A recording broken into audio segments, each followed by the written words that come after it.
Hello, this is David for Fairly Secret Music. It's been like 3-4 weeks since I've done a video. This is a reaction video for Darcy Six String, who I just subscribed to.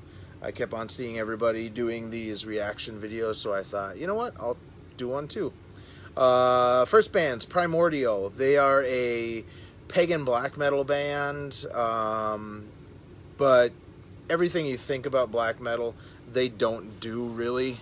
He sings clean vocals, very kind of majestic sounding stuff. I don't see a lot of people talking about any of these bands. Oh, by the way, there's supposed to be 4 bands, 2 albums by each band. I think I have like 7 here. I figured I'm going to do a video. I might as well, do quite a few.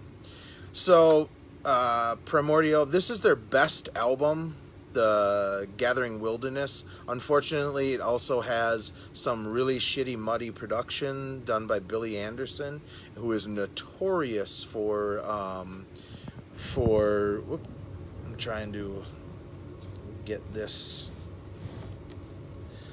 He's notorious for muddy production or really raw production, and unfortunately their best album was made under those production values. The follow-up is To the Nameless Dead, and this does step up the game with the production. I really wish this was what the previous album sounded like, but this one's really good.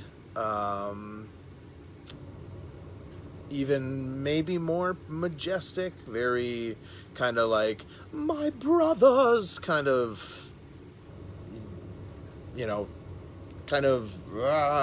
it's honestly, Primordial is everything that Manowar I think try to do but are too damn cheesy to do. This was the band that or the artist that I oops, sorry, technical difficulties here. This was the artist that I accidentally grabbed while kind of setting this up so it could have the CD in the shot. Eric Johnson. This is the follow-up to what is his best album. I remember my brother being disappointed in this one because it sounded too much like the previous one. I don't think so. His best album is Tones.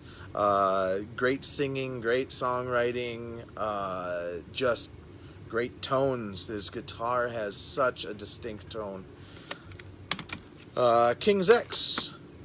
Went to see Blue Murder, Billy Squier, and King's X, and knew nothing about them. All my friends who did know anything about them said they didn't like them. They have since changed their minds because they're smart, hopefully, and they blew me away. I was able to see them on this tour, the self-titled tour, which was their 4th album, and their 6th album, I think it was. Maybe 7th, I'm not sure, Tapehead. This was the album that I remember being the first album that I actually counted down the days for. It's fantastic. The following album is even better, but this was them at probably the height of their popularity, and it's a shame that they weren't popular.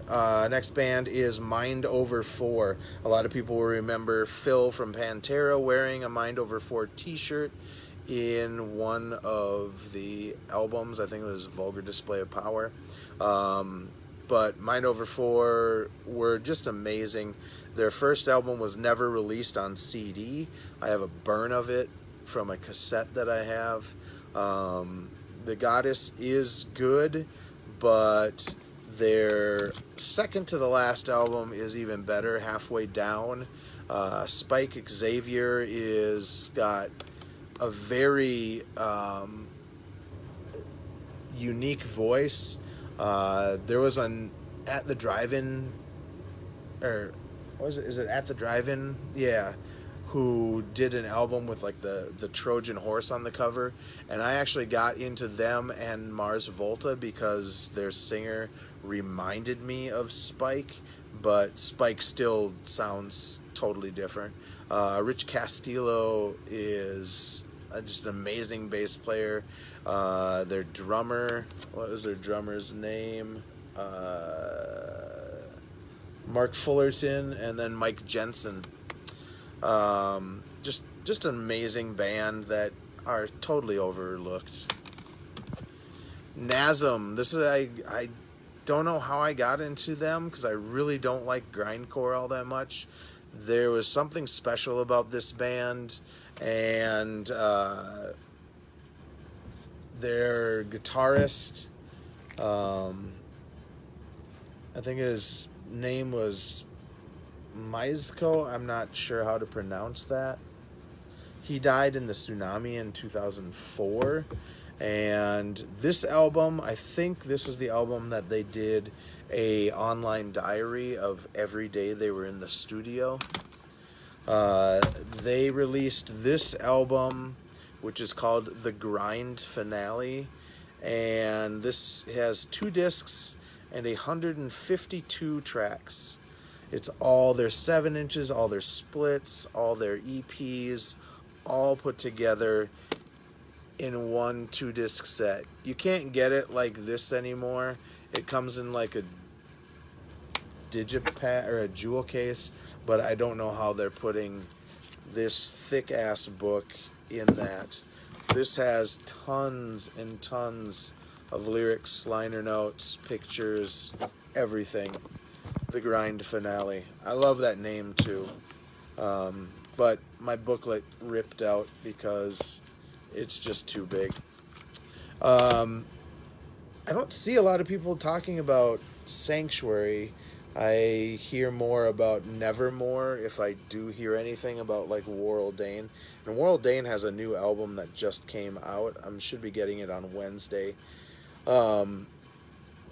This album blew me away. Worrell's voice was so unique.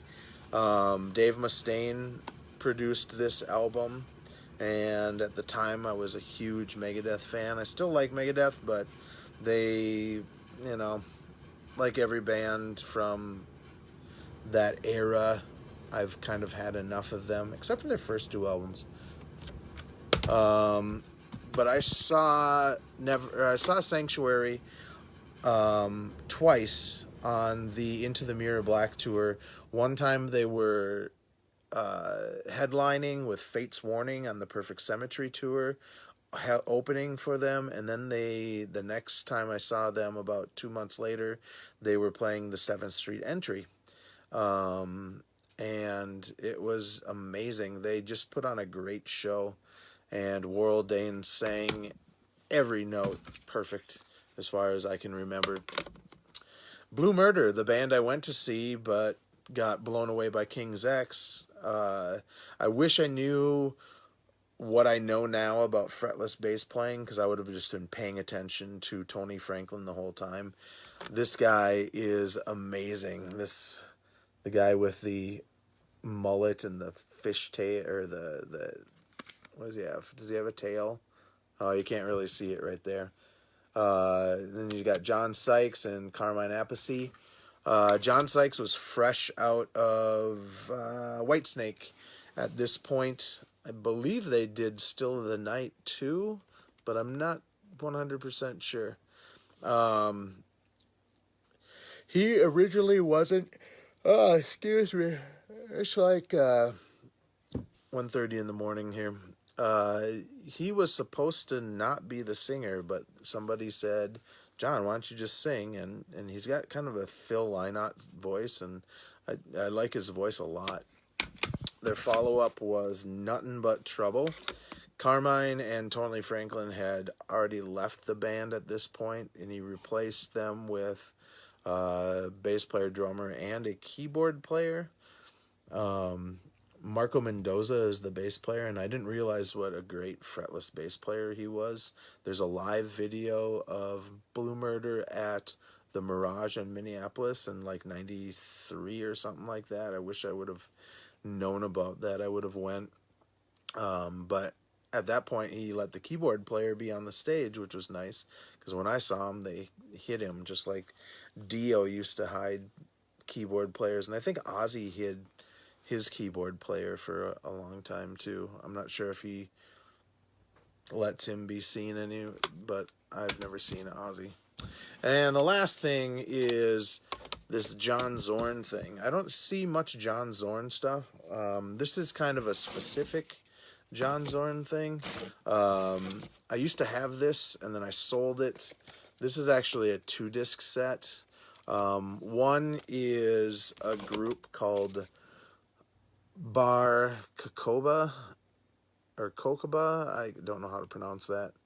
And it is a sextet with Mark Feldman on violin, Eric Friedlander on cello, Mark Rebo, who's played with Tom Waits quite a bit, on guitar, Greg Cohen on bass, who I believe is the brother of Kathleen Brenna, who is Tom Waits' wife. I could be wrong on that, but maybe not. Joey Barron on drums, who played with John Zorn in Naked City, and Ciro Baptista on percussion. So this one has the Masada String Trio, which is the violin, cello, and bass from the Barkova group. And then on the other disc, it is the Barkova group, which is usually all 6 of them playing on the songs, but sometimes they kind of split it up a little bit. There's another 2-disc set that I don't have that I really want now, and I had both that one and this one at, like 2003 or whatever, decided to sell it. I just found out about this one. It's called Lucifer, and it is the book 2 of Masada. If you don't know anything about John Zorn, Masada is a quartet that he did, the Masada Quartet, which uses a certain scale. And so he did all these songs that were kind of based on this scale. He decided to try to do 100 songs in a year, and within like 2 years he had 300 songs. He tried to do the same thing with the book 2 of Masada, which is the Book of Angels, and apparently he gave himself a month's time to do 100 songs, and I think it was like 2 or 3 months. He already had like 300 songs written. So I like the fact that it's the Book of Angels 10, and it's Lucifer who is the angel. So that is it. Last video, I've done this video a couple of times because I screwed something up. Funny thing about